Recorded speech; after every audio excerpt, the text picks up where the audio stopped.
ମାନେ ଆଜିକାଲି ଲୋକମାନେ ଯୋଉ ମଦ ପିଉଛନ୍ତି ମଦ କଣ ହବ କହିଲୁ ମଦ ପିଇଲେ? ହଁ କହ। ଆପଣ ନମସ୍କାର। ମଦ ଗୁଟୁକା ପାନ ଖାଇଲେ ତମେ ଲୋକମାନେ ମରିଯିବ। ଆମ ପେଟରେ ଏଠି ଚିନି ଅଛି, ଚିନି ଖରାପ ହେଇକି ଲୋକମାନେ ମରିଯିବେ।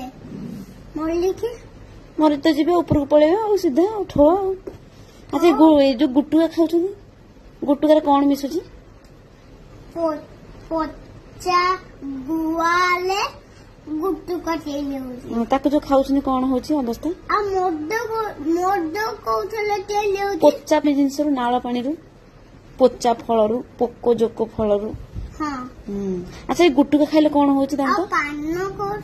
ପାନ କହୁଥିଲେ ପାନରେ ଚୂନ ମିଶେଇକି ଆଉ ଗୋଟେ ଟିକେ ଗୁଆ ମିଶେଇକି ଖାଇପାରିବ। ନା ଶୁଣୁନୁ, ପାନ ପତ୍ର ଯୋଉ ସେଟା ପତ୍ର ନା, ସେଟା ଭଲ, କିନ୍ତୁ ପାନରେ ଯୋଉ ଖରାପ ଜିନିଷ ମିଶଉଛନ୍ତି, ଗୁଟକା ଆଉ କଣ ତମ୍ବାଖୁ ଯୋଉ ମିଶଉଛନ୍ତି, ସେଇଟା ଦେହ ପାଇଁ ଖରାପ। ଆଚ୍ଛା ମତେ କୁହ, ତୁ ପାନ ଖାଇକି ଦାନ୍ତ କଣ ପାଇଁ, ଭଗବାନ ଦାନ୍ତ କଣ ପାଇଁ ଦେଇଛନ୍ତି ପୁଅ? ଭଗବାନ ଦାନ୍ତ କଣ ପାଇଁ ଦେଇଛନ୍ତି? ଭାତ ଡାଲି ଚୋବେଇବା ପାଇଁ। କିନ୍ତୁ ଦୁଷ୍ଟ ଲୋକମାନେ କଣ କରୁଛନ୍ତି? ଦୁଷ୍ଟ ଲୋକମାନେ ମଦ ପିଉଛନ୍ତି ଆଉ ଗୁଟୁକା ଖାଉଛନ୍ତି। ଦାନ୍ତ କଣ ହଉଛି? ଦାନ୍ତ ମାଢି ପୁରା ପଚା ହେଇଯାଉଛି, ଦେଖି ହଉନି। ଗୁଟୁକା ଖାଉଛନ୍ତି। ହେ ଭଗବାନ। ଆଚ୍ଛା ତୁ ତାଙ୍କୁ ଅନୁରୋଧ କରେ, ଆପଣ ମାନଙ୍କୁ ଅନୁରୋଧ, ଆପଣ ମାନେ ଦୟା କରିକି ଏସବୁ ଜିନିଷ ଖାଆନ୍ତୁନି କହିଦେ। ତୋ କଥା ମାନିକି ସେମାନେ ସବୁ ଛାଡିଦେବେ, ତୁ କହିଦେ ସେମିତି।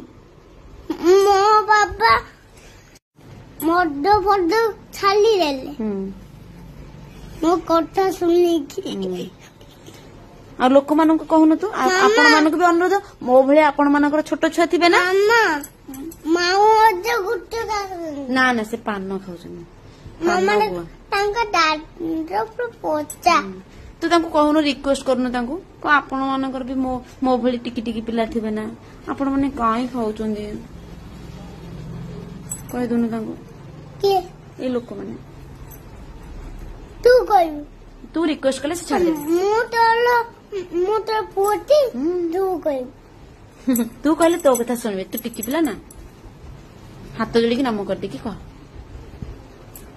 ଛାଡିଦେବେ ଲୋକମାନେ ସବୁ।